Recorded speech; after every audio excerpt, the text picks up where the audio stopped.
Hello, hello, everyone. Welcome back to the podcast. I am Anna. And I am Mark. Hello, everyone. We are very excited to be here with you today for a long conversation. Yes, today is a special episode. We are going to talk for a long time about a very important topic. The topic is how to be a good English student. We want to give you all our best tips. Not just one or two, but many, many tips. So, Mark, learning a language is a long journey. It is like climbing a mountain. That is a great picture, Anna. Climbing a mountain is hard work. Sometimes you get tired. Sometimes you want to stop. But the view from the top is beautiful. Speaking English can change your life. It can help you find a job, travel the world, and make new friends. Exactly. So how do we climb this mountain? How do we become good students?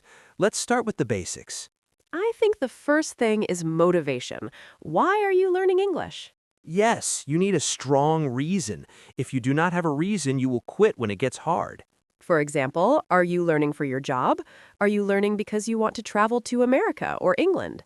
Or maybe you want to understand your favorite movies or songs. So, Mark, tell us, why did you learn a second language? I know you speak a little Spanish. Yes, un poco. I learned Spanish because I wanted to travel to Mexico. I wanted to order food and talk to the people there. That was my motivation. That is a great motivation. So, tip number 1 is know your why. Write it down on a piece of paper and put it on your wall. I want to speak English because... Finish that sentence. Okay, let's talk about routine. We mentioned this before, but let's go deeper. Routine means your daily schedule. Many students say, I don't have time. Everyone is busy. We have jobs, family, school, but you do have time. You just need to find it. Exactly. Anna, let's play a game. Let's find hidden time in a normal day. Okay, I like games. Let's do it. Imagine a student named John. John works in an office from 9 a.m. to 5 p.m. He's very busy. Where is his hidden time? Well, how does John get to work? He takes the train. The train ride is 30 minutes. That is hidden time. He can listen to a podcast on the train. 30 minutes in the morning, 30 minutes in the evening, that is 1 hour. Correct. Now, what does John do at lunch? Maybe he eats a sandwich. He has 15 minutes while he eats. He can review flashcards on his phone while he eats. Yes, and what about when he is washing the dishes at night? He can listen to English music or talk to himself in English. See, we found almost 2 hours of study time, and John did not have to change his job. That is the secret. You must fit English into your life, not your life into English. So tip number 2 is find your hidden time and use it. Now, let's talk about a very specific technique. It is called shadowing. Ooh, shadowing. That sounds mysterious, like a ninja. It is not for ninjas. It's for language learners. Anna, can you explain what shadowing is? Sure. Shadowing is when you listen to a native speaker and you repeat exactly what they say at the same time. Like an echo? Yes, like an echo. You listen to a sentence and you try to copy the speed, the emotion, and the pronunciation immediately. Why is this good? It helps your mouth muscles. English uses different muscles than your native language. Shadowing trains your mouth to move in the English way. It also helps with intonation. Intonation is the music of the language. When do we go up? When do we go down? For example, in a question like, are you happy? The voice goes up at the end. Happy? But in a statement like, I am happy, the voice goes down. Happy. Shadowing helps you learn this music naturally. You do not need to study rules. You just copy the sound. Listeners, you can try this with our podcast. Listen to Mark, pause the video, and say what Mark said. Try to sound exactly like him. Or sound like Anna. She has a very clear voice. Thank you, Mark. So, tip number 3 is practice the shadowing technique to improve pronunciation and intonation. Let's move to writing. We often forget about writing. Yes, writing is usually the last skill we learn, but it is very powerful. How can a beginner practice writing? They cannot write a book. No, but they can write a diary or a journal. A diary. What should they write in it? Keep it simple. Write 3 sentences about your day. Just 3 sentences? Yes, for example, today I woke up at 7 a.m. I ate toast for breakfast. It was raining today. That is easy. Anyone can do that. And as you get better, you can write more. I ate toast because I was in a hurry. The rain made me feel sad. Writing gives you time to think.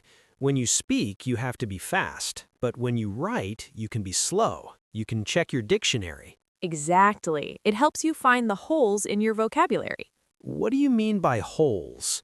Imagine you want to write, I used a thing to open the bottle. You stop. You realize, I do not know the word for that thing. Ah, so you look it up. It is a corkscrew or a bottle opener. Yes, now you learned a new word because you needed it. You fill the hole. That is excellent. So tip number 4 is keep a simple daily diary in English. Well, Mark, let's talk about culture. Is language just words and grammar? No, definitely not. Language is culture. You cannot separate them. Can you give an example? Think about how we say hello. In English, we ask, "How are you?" very often. Yes. Hi, how are you? But do we really want to know the answer? Usually no. If I ask, how are you, I expect you to say, I'm fine, thanks. And you? Right. If you start telling me about your stomach ache and your bad dreams and your money problems, it is a little strange for a greeting. In some cultures, people are very honest. But in English culture, how are you is just a polite hello. Understanding this helps you communicate better. It's not just about the words, it's about the social rule. Also, think about slang and idioms. Oh, idioms are fun, but they are crazy. They are. For example, it's raining cats and dogs. If a beginner translates that literally, they will look out the window and look for animals falling from the sky. That's scary. But it just means it is raining very hard. Or break a leg. That sounds mean. Why do you want me to break my leg? But it actually means good luck, especially for actors or musicians. Learning these idioms makes your English sound more natural. How should students learn idioms? There are so many. Learn the most common ones first. Do not learn old idioms that nobody uses. Good point. Watch modern TV shows like Friends or The Office. You will hear real modern slang. So tip number 5 is learn about the culture and common idioms, not just grammar. So Anna, I want to discuss a serious problem, the plateau. The plateau. That is a scary word for students. Can you explain it? A plateau is a flat area on a mountain. When you start learning English, you learn very fast. Every day you learn new words. Dog, cat, hello, goodbye. You feel great. Yes, you feel like a rocket ship. But after a few months or a year, you stop feeling that progress. You study, but you feel like you are at the same level. You are stuck. That is the intermediate plateau. It is very common. Many students quit here. They think, I am not talented or I am too old. But that's not true. The plateau is actually a good sign. It is? Yes, it means you have learned the basics. Now you are consolidating. Your brain is organizing the information. So how do we get off the plateau? How do we start climbing again? You need to change your method. The things that worked for a beginner will not work for an intermediate student. So stop using the simple apps? Maybe. You need to challenge yourself more. How? If you usually read short stories, try reading a news article. If you usually watch cartoons, try watching a documentary. You need to step out of your comfort zone. Yes, if it feels easy, you're not learning. You need to do things that feel a little difficult. Not impossible, but difficult. Exactly. Push yourself and be patient. The progress will come back. So tip number 6 is, do not quit when you hit a plateau.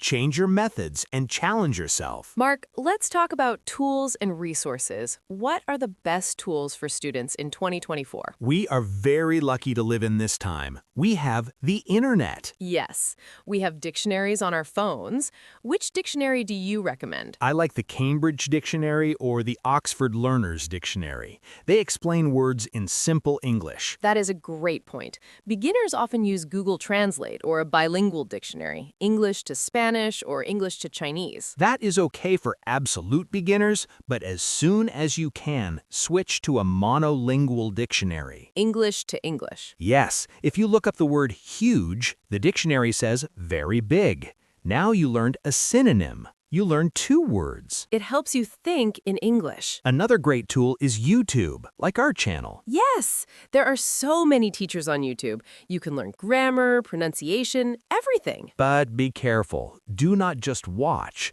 You must participate. Don't just watch it like a zombie.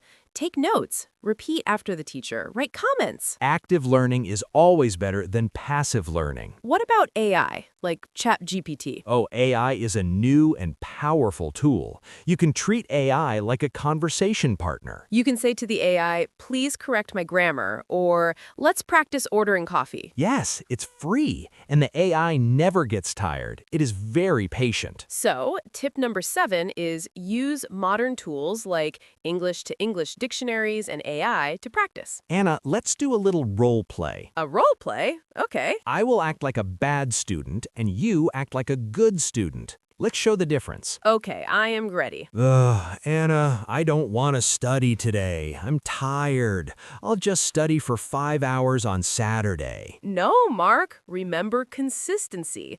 Just do 10 minutes today. Read 1 page of your book. It's better than nothing. But reading is boring. I don't understand the words. I have to look up every word in the dictionary. It takes forever. That is because you chose a difficult book, Mark. Put that book away. Here, take this graded reader. It is level 1. It is easy and fun. Okay, but I'm afraid to speak. People will laugh at my accent. My grammar's terrible. Mistakes are our friends, Mark. If you say it wrong, I will help you fix it. No one will laugh. We are all learning. Okay, cut. That was good.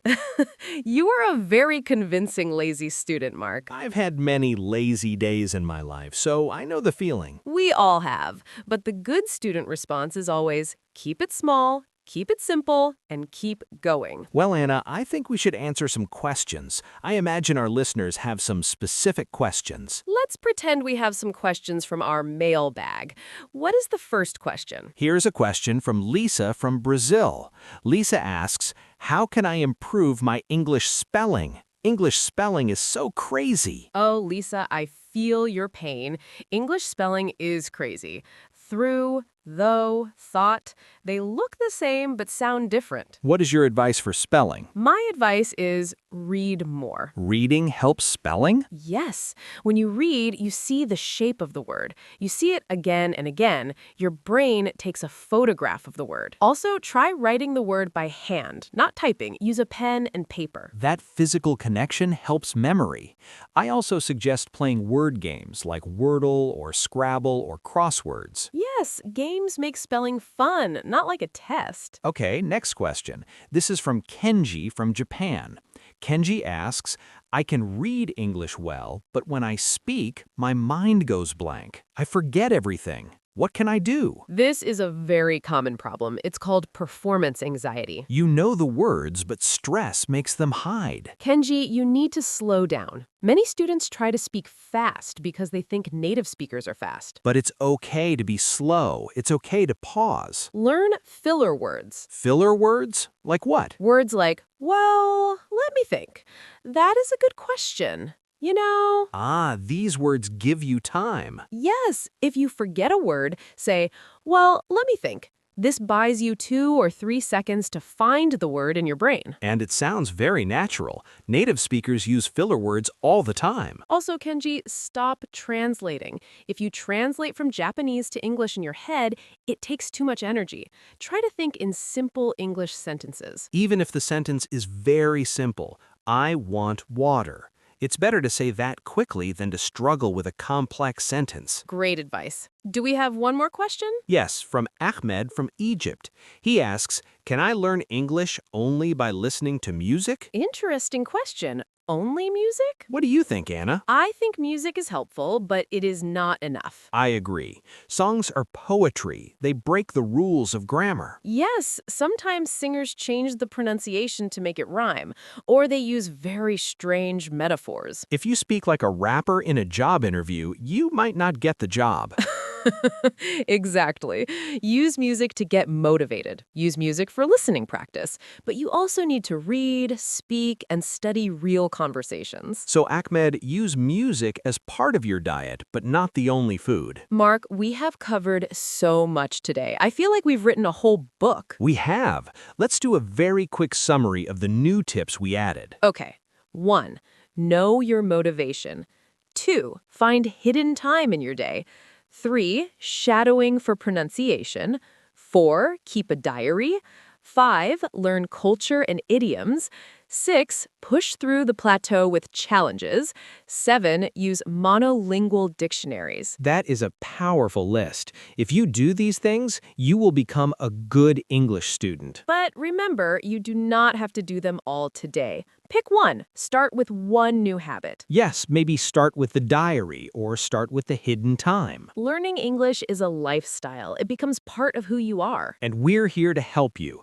Daily English Dialogues is your partner on this journey. Please leave a comment below. Tell us which tip was your favorite, or do you have a tip we didn't mention? We love reading your comments. It inspires us. And share this video with a friend who is learning English. It's always better to learn together. Thank you so much for listening to this long episode. We appreciate your time and your effort. You are doing a great job. Keep studying, keep trying, and do not give up. We believe in you. Until next time, have a wonderful day. Goodbye, everyone.